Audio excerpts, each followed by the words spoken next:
So what we're talking about today is, are landlords smarter than the banks? Because landlords will increase your rents over time, but bankers, say, if you have a mortgage, seem to want to lower your payments so you can save money. Landlords raise the rent, but bankers lower your mortgage payments. So who's smarter here, the landlords or the bankers? And if you're saving money, folks, who's losing money?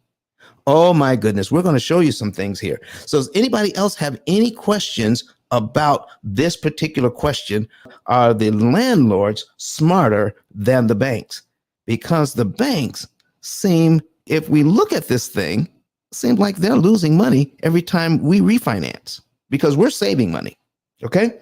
Are landlords smarter than the banks? Because every now and then the landlords will increase the rents. And RB, the realtor, was in here a little earlier, and she was telling us that when you do that, the reason why landlords raise the rents is to keep pace with inflation. Okay. Everything goes up. So they're keeping pace with inflation. That's why they raise the rents. But bankers, every 5 to 7 years, will send you a notice to refinance to lower your payment. And then they talk about how much money you can save. So if you're saving money by refinancing, who has to be losing it, Flame? If you're saving money by refinancing, who has to be losing money? It ain't the bank. The bank ain't gonna lose no money for sure. Oh, for sure. So why is it that landlords will increase how much we pay, but banks want to lower how much we pay?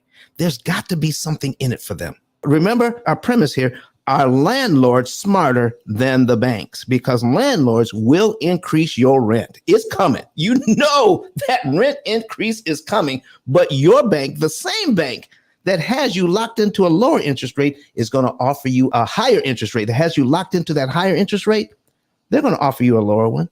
They're going to tell you can save money. So let's put this back on the screen. I got $550,000, okay, at 4.8%. All right. Now I want to show you what would happen to this loan in 5 to 7 years. All right. So here's what we've got. I'm going to scroll down because once you're in this loan for 5 years, all right. So if you take a look at this loan, all right, payment number one, we have $685.66 going to principal. The next month we have $688.40 going to principal. That's because the interest payment right here on line one is $2,200. But next month it drops down to $2,197. It's not even $3 difference. All right. But that difference goes over to the principal. Okay. That difference goes over to the principal. So every month you pay a little less interest and a little more principal to your loan. All right. But that transfer of money is the slowest in the first 7 years. After 7 years, the amount of money that transfers from the amount of interest you pay to the principal starts to pick up faster, pick up steam, where more and more money starts to transfer over to the principal. You know what? That makes the banks nervous. So if you got more money going to principal, then that's less money coming to them. And they said the way that this works is more money comes to us in the first 7 years. So if that is the case, what are the banks trying to do every 7 years? They're trying to make sure that you get back to the point where more money comes to them in the first 7 years on your mortgage. What? See, when you take a look at the entire payment of principal and interest, where 70% of your payment goes to interest and about 30% goes to principal, every time you make a payment, it chips away at that. It chips away at that so that the percentage that goes to the bank gets smaller and the percentage that goes to you gets larger. And the banks know is that that's the slowest in the first 7 years. They want to keep that, if they can, they want to make sure that 70% of what you're paying goes to them. Now, here's the thing, and here's what you need to understand. And I learned this from my barber. Okay, here we go. Now, what are we talking about? Are landlords smarter than the banks? Watch this now. Watch this. My barber, this guy makes money all hand over fist. He turned his whole barber shop into a cash machine. I mean, every part of that. If he could charge you for sitting in there, he would. Okay. So he was the first guy I knew that had his own payphone. He bought a payphone as opposed to putting AT&T's payphone in there. He put his own candy machine in. He's got a pinball machine. And listen, he says, I've got going on here, Don. I'm sitting in this chair. He says, which thing do you think makes me the most money? And I thought about it. I said, well, maybe it's the pop machine. He says, nope, not that. I said, well, what is it then? He said, it's the gumball machine.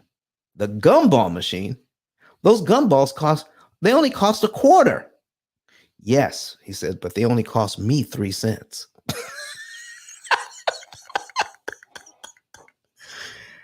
For every 3 pennies he puts out, somebody gives him 25. See, the bank doesn't care how much your payment is, as long as the majority of your payment comes to them. They don't care if your mortgage payment was $10. They wouldn't care, as long as 9 of those dollars went to them. Do you get it now? So in the beginning, the percentage of your payment that goes to the banks is very high. And the longer you stay in this loan, that percentage gets chipped away. They want to get that percentage back up. So let's take a look at this for the first. And here's another thing that happens in 7 years. I'm scrolling down. Okay. 5 years, 6 years, 7 years. That's payment 84. Payment 84 on this mortgage.